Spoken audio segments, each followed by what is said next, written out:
الفرقان الحميد أعوذ بالله من الشيطان الرجيم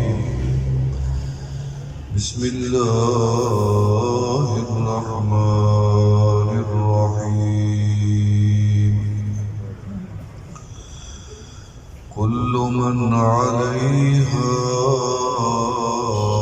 فان ويبقى وجه ربك ذو الجلال والإكرام صدق الله العلي العظيم وبلغنا رسوله النبي الكريم ونحن على ذلك لمن الشاهدين والشاكرين والحمد لله رب العالمين. دوستو اور بزرگوں،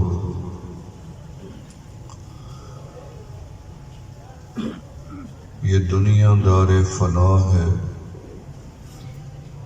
اور عقبہ دار بقا ہے.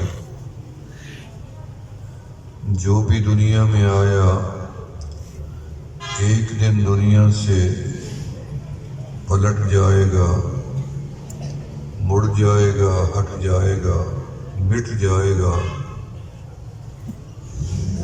حتیٰ کہ جس دنیا میں آنے والے لوگ مٹ جائیں گے، خود دنیا بھی مٹ جائے گی. جس رب نے کائنات کو بنایا 6 دن میں، اس رب نے بتایا کہ ہم جب ختم کریں گے فَدُكَّتَا دَكَّةً وَاحِدَةً، نہ پورا دن نہ پوری رات بلکہ ایک جھٹکا لگے گا، سب کچھ فنا ہو جائے گا. زمین لپیٹ دی جائے گی، آسمان جھڑ جائے گا، چھٹ جائے گا، پہاڑ روئی کی مانند فضاؤں میں گھومتے ہوئے نظر آئیں گے، اڑتے ہوئے تنکوں کی طرح.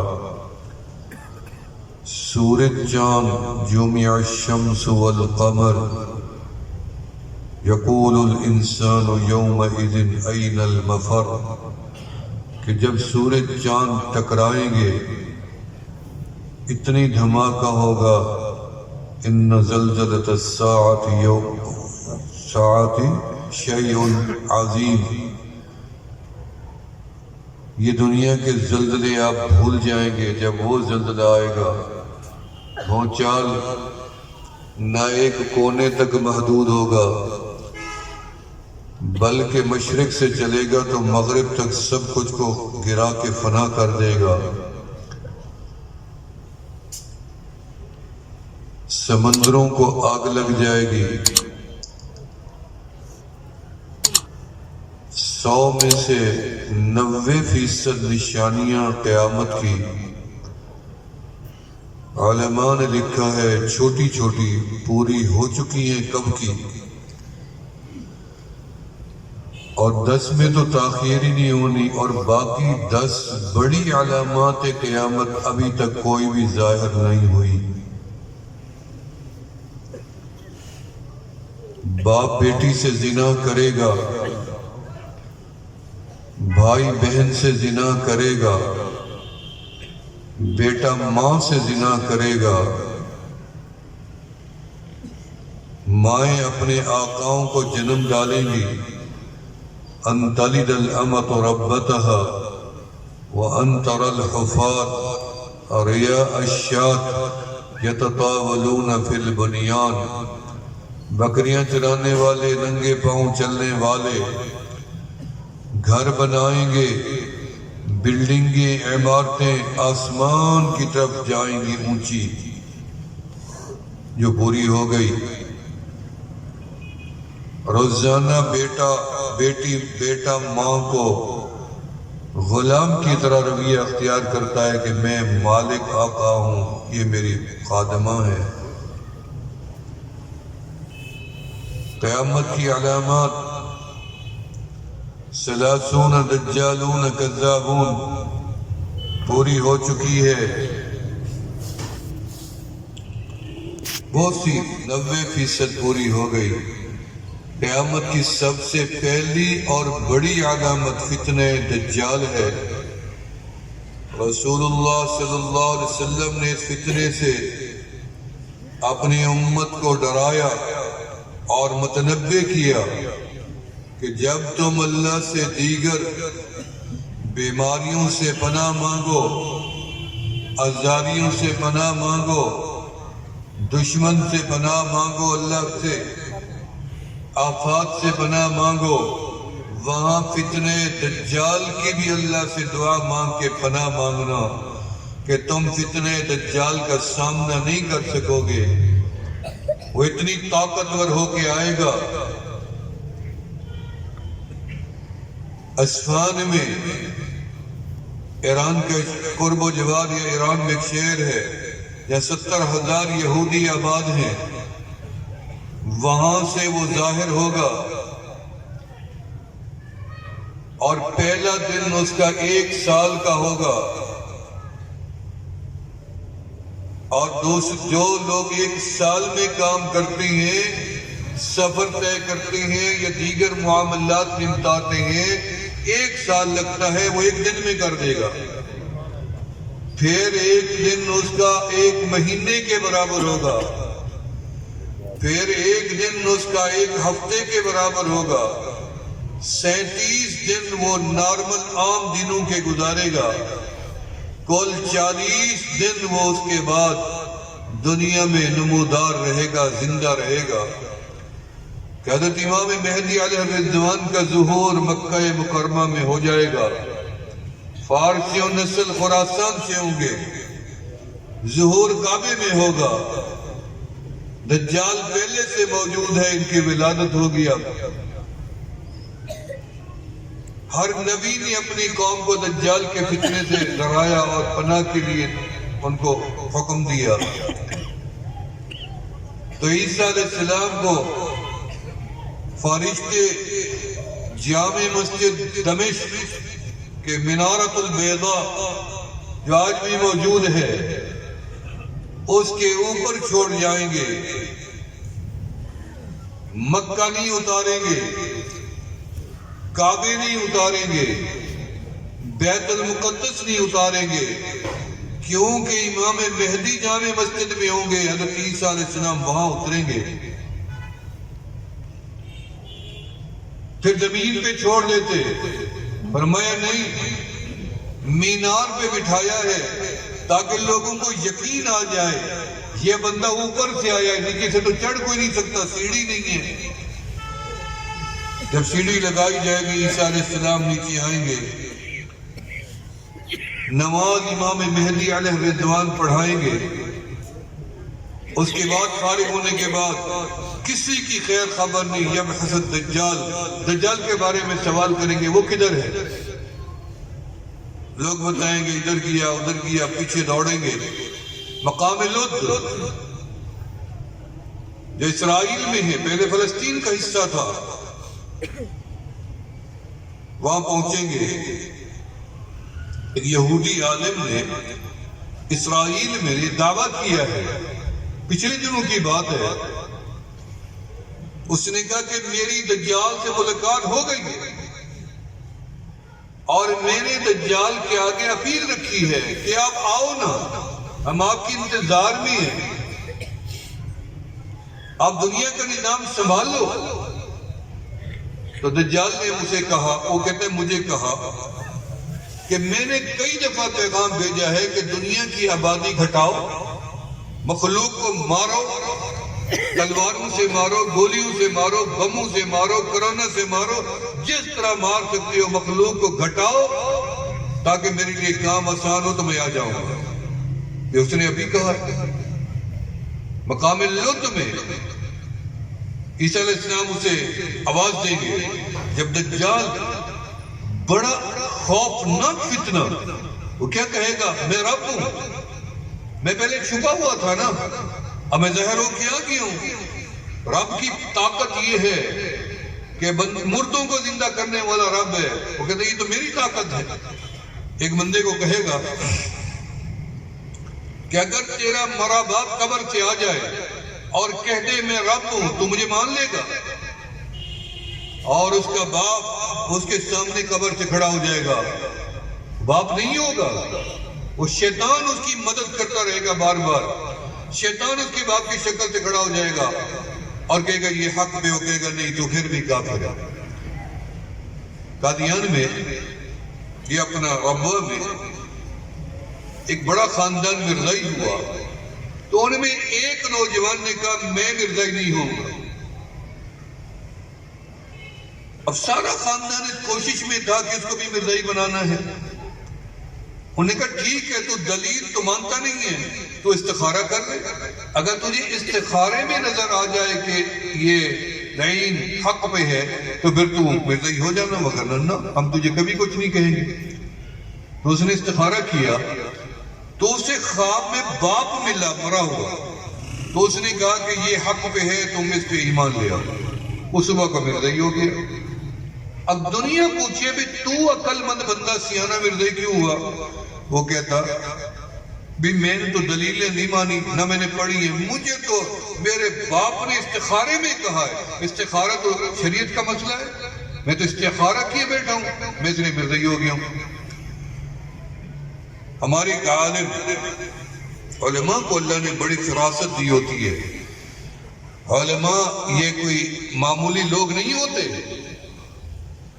صرف آپ نے آج تک علماء سے نفرت سیکھی ہے، علماء کے خلاف بغاوت کا جھنڈا اٹھایا ہے، تنقید کی ہے۔ علماء کے قریب جا کے تو دیکھیں۔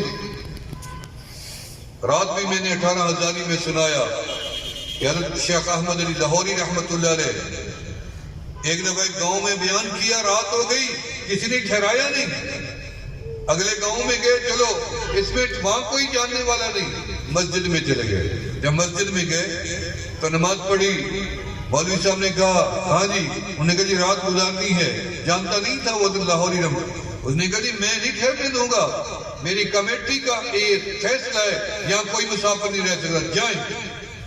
اسے کیا پتہ یہ کون ہے؟ حضرت لاہوری کو باہر نکال دیا۔ حضرت لاہوری فرماتے ہیں میں وضو کرنے دور چلا گیا، ادھر ادھر تک یہ مولوی سوئے گا، آخر سردی کی رات ہے، میں پھر مسجد میں چلا جاؤں گا، ساری رات اللہ اللہ کروں گا، ذکر میں جلال ہوتا ہے، رات گزر جائے گی، مجھے ٹھنڈ نہیں لگے گی۔ حضرت لاہوری فرماتے ہیں جب میں واپس آیا تو میں نے دروازے پہ ایسے ہلکا سا کھولا تو مجھے اندر سے اسی مولوی کو دیکھ کے حیرت ہوئی کہ وہ مسجد کے بیچ میں ایسے بیٹھا ہوا اکیلا اور میرے رب کے کلمے کا ورد کر رہا ہے اور کہہ رہے لا الہ الا اللہ، لا الہ الا اللہ، لا الہ الا اللہ، لا الہ الا اللہ، الا اللہ کی ضرب لگاتا ہے اور پوری مسجد روشن و منور ہو جاتا ہے۔ فرماتے ساری رات میں دروازے میں کھڑا رہا، اس نے اندر کلمہ کا ورد کیا، میں دروازے میں کیا، فجر ہونے لگی وہ بھاگا اور جا کے اپنے رضائی میں چھپ گیا اور خراٹے لینے لگ گیا مصنوعی۔ اتنے میں نمازی شروع ہو گئے، مولوی صاحب ابھی تو نہیں آئے، ابھی نہیں آئے، ابھی نہیں آئے۔ ایک بندہ حجرے میں گیا اور جا کے رضائی ہٹائی، مولانا صاحب مہربانی کرو، نمازی انتظار میں بیٹھے ہیں، تمہاری آنکھ نہیں کھلی؟ مولانا صاحب نے گڑائی لی مصنوعی، خراٹے مصنوعی، اور کہنے لگے بھائی ناراض نہ ہونا، ملا لوگ ہیں، ٹکڑے زیادہ کھا لیتے ہیں، پیٹ بھر جاتا ہے، نیند گہری آ جاتی ہے، بس میں ابھی وضو کر کے آیا۔ اپنی حقارت دکھائی، پھر وضو کیا، مسجد آئے، ان کو نماز پڑھائی۔ اور لاہوری نے لکھا ہے کہ پھر میں اس مولوی کے حجرے میں گیا، میں نے کہا یہ کیا ماجرا ہے، پوری رات تو میں نے تجھے دیکھا مسجد کے بیچ میں بیٹھے ہوئے، وہ اللہ کا ذکر کر رہا تھا، پوری مسجد روشن تھی۔ اور تو شبہ اور مصنوعی خراٹے لینے کے بعد تو انہیں یوں کہہ دیا ملا لوگ زیادہ کھا لیتے ہیں، یہ کیا؟ تو وہ چیخا رویا، علی لاہوری کے قدموں میں گر گیا کہ اگر آپ نے کچھ دیکھ لیا ہے، آپ کو پیدا کرنے والے رب کی قسم ہے میرے مقتدیوں کو یہ راز نہ بتانا، میں نے ان سے چھپا رکھا ہے۔ ان علماء کو دیکھا کرو، ان کی قدر کیا کرو۔ تو ایک عالم کے سامنے وہ بندہ آیا، عالم نے کہا کہ آپ مرزائی کیوں ہوئے؟ اس نے کہا جی میں کچھ دلیلوں سے نہیں ہوا، میں نے تو استخارہ کیا تھا، میرے باپ نے مجھے کہا یہ حق پہ ہے۔ انہوں نے کہا ٹھہرو ٹھہرو، تو نے استخارہ کس چیز کا کیا؟ انہوں نے کہا میں نے اس لیے کیا کہ یہ نبوت ختم ہوئی یا نہیں ہوئی، یا یہ حق پہ یا نہیں ہے۔ انہوں نے کہا پھر استخارہ تو مسلمان کا ہوتا ہے نا، کافر کے لیے استخارے کی تو گنجائش ہی نہیں ہے، کیونکہ جب تو نے ختم نبوت پہ استخارہ کیا تیرا تو ایمان ہی نہیں رہا، تو کافر ہو گیا تھا۔ اس نے کہا اچھا، انہوں نے کہا اس استخارے کی کوئی حیثیت نہیں، یہ شیطان تھا۔ پھر وہ مسلمان ہو گیا دوبارہ۔ تو دجال بھی ایسے لوگوں کو، کسی کو مار ڈالے گا، کسی کو کھڑا کر دے گا قبر سے، اس طرح کے فتنے دکھائے گا۔ عیسیٰ علیہ السلام کو دیکھے گا دجال، ایسے پگھلتا جائے گا جیسے نمک پہ پانی ڈال دو، نمک پانی میں پگھلتا جاتا ہے۔ پھر عیسیٰ علیہ السلام ایک خنجر اٹھائیں گے اور فرمائیں گے میرے خنجر سے آج تک کوئی نہیں بچا، خنجر ماریں گے دجال کا کام تمام ہو جائے گا، دجال مر جائے گا، یاجوج ماجوج نکل پڑیں گے، بڑے بڑے قد والے، بڑے بڑے پیٹوں والے، نہ کچا چھوڑیں گے نہ پکا چھوڑیں گے، نہ ہرا چھوڑیں گے نہ خشک چھوڑیں گے، دھرتی پہ فساد مچا دیں گے۔ لوگ آئیں گے عیسیٰ علیہ السلام کے بعد اور کہیں گے آپ بھی کوئی مدد کریں، گھاس نہیں رہے، اناج نہیں رہا، پانی نہیں رہا، چشمے پی گئے، سمندروں کا، ایک سمندر کا جزیرہ ہے 30 کلومیٹر لمبا اور 10 کلومیٹر چوڑا، شام سے اوپر ترکی کے بیچ میں، یاجوج ماجوج کا پہلا بندہ اندر جائے گا، پانی پی کے آگے ہوگا، پچھلا اور آخری، جب آخری پہنچے گا پورے کا پورا پانی ہی ختم ہو جائے گا، اس کے پینے کا پانی نہیں بچے گا، کتنی۔ عیسیٰ علیہ السلام سوچیں گے میں کیسے ان سے مقابلہ کروں، ان کے قد بھی بڑے ہیں، طاقت میں بھی بڑے ہیں، فساد مچانے میں بڑے ہیں، طور پہاڑ پہ چڑھ جائیں گے، طور پہاڑ پہ چڑھ جائیں گے، رب ذوالجلال سے التجا کریں گے، اللہ یاجوج ماجوج سے تو بچانے والا ہے، اللہ ان کی فریاد سنیں گے۔ جب یہ رات کو سوئیں گے تو ایک کیڑا پیدا کر دے گا، میرا اللہ کا نظام ہے کہ اللہ کسی طاقتور کو طاقت سے نہیں مارتا، بلکہ فرعون نے دعویٰ کیا کہ انا ربکم الاعلی، تو مجھے بھی اللہ نے اس کے مقابلے میں سجدہ دے دیا اور یہ تسبیح بھی دے دی کہ نہیں سبحان ربی الاعلی، سبحان ربی الاعلی۔ نمرود کو مارا تو مچھر سے، فرعون کو مارا تو پانی کی چھوٹی لہر سے ڈبو کے مار دیا۔ جب ابرے کی باری آئی تو ابابیل کی چھوٹی کنکری سے پورے لشکر کو تہس نہس فرما دیا، شداد کو زمین نگل گئی۔ اللہ طاقت نہیں لگاتے، ضرورت ہی نہیں ہے اللہ کو۔ فرمایا ایک کیڑا پیدا کریں گے میرے اللہ، اور وہ کیڑا ان کے سر پہ نہیں، پیٹ پہ نہیں، پاؤں کو ڈستا جائے گا، بس ایک ایک کو ڈسے گا، سارے ایک ہی رات میں ختم ہو جائیں گے، پیٹ پھٹ جائیں گے، بدبو آنے لگ جائے گی۔ بدبو صرف ایک علاقے تک نہیں، مشرق میں بھی جائے گی، مغرب میں بھی جائے گی، لوگ آئیں گے آپ تو دعا کریں ہمیں اس بدبو سے جان چھڑائیں، ہم تو ویسے ہی مر جائیں گے اس بدبو میں۔ عیسیٰ علیہ السلام پھر اللہ سے التجا فرمائیں گے، اللہ تعالیٰ پرندے پیدا فرمائیں گے، اور پرندے جو ہاتھی اونٹ کے برابر ہوں گے وہ اتریں گے اور آئیں گے سیدھے، ایک ایک کو پنجے میں اٹھائیں گے، سمندر برد کر دیں گے، بدبو ختم نہیں ہوگی۔ عیسیٰ علیہ السلام رب ذوالجلال سے فرمائیں گے، اللہ انہوں نے اتنی زمین پہ فساد مچایا، زمین بھی خشک ہو گئی، چشمے بھی خشک ہو گئے، دریا بھی پی گئے، یا اللہ نہ درخت ہرے چھوڑے ہیں نہ گھاس چھوڑا ہے، اللہ بارش نازل فرمائیں گے جو مشرق سے چلے گی مغرب تک، شمال سے چلے گی جنوب تک، ایک انچ جگہ خالی نہیں ہوگی دنیا کی جہاں بارش نہ آئے بیک وقت۔ اللہ تعالیٰ پوری دھرتی کو آباد فرما دیں گے، خوشنما بنا دیں گے، سوکھے درخت بھی ہرے ہو جائیں گے، سوکھے پھول بھی خوشنما ہو جائیں گے، پھر سے دنیا پاک ہو جائے گی۔ علماء نے لکھا ہے دھرتی ایسے پاک ہو جائے گی جیسے کہ آدم علیہ السلام نے پہلی مرتبہ زمین پہ قدم رکھا تھا دھرتی پاک تھی، اس طرح پاک و صاف ہو جائے گی۔ یاجوج ماجوج ہٹیں گے اور اس کے بعد نابت الارض آ جائے گا، مدینہ منورہ میں سورج گرہن ہوگا، ایک لمحے کے لیے نہیں، صبح جو اٹھیں گے سورج ہوگا ہی نہیں، رات جا رہی ہے، رات جا رہی ہے، رات جا رہی ہے، ایک منٹ نہیں، 2 منٹ نہیں، پورا دن سورج گرہن رہے گا، تاریکی رہے گی، لوگ ڈر جائیں گے کہ اب پتہ نہیں کبھی سورج دیکھیں گے یا نہیں، پھر اگلا دن، پھر اگلا دن، 3 دن تک سورج گرہن ہوتا رہے گا، حجاز میں اور مدینہ میں لوگ دیکھتے رہیں گے۔ 3 علامات قیامت کی یہ بھی بتائی گئی ہیں۔ پھر کیا ہے، سورج مغرب سے طلوع ہو کے آئے گا، 1 دن، 2 دن، 3 دن، پھر واپس چلا جائے گا، توبہ کا دروازہ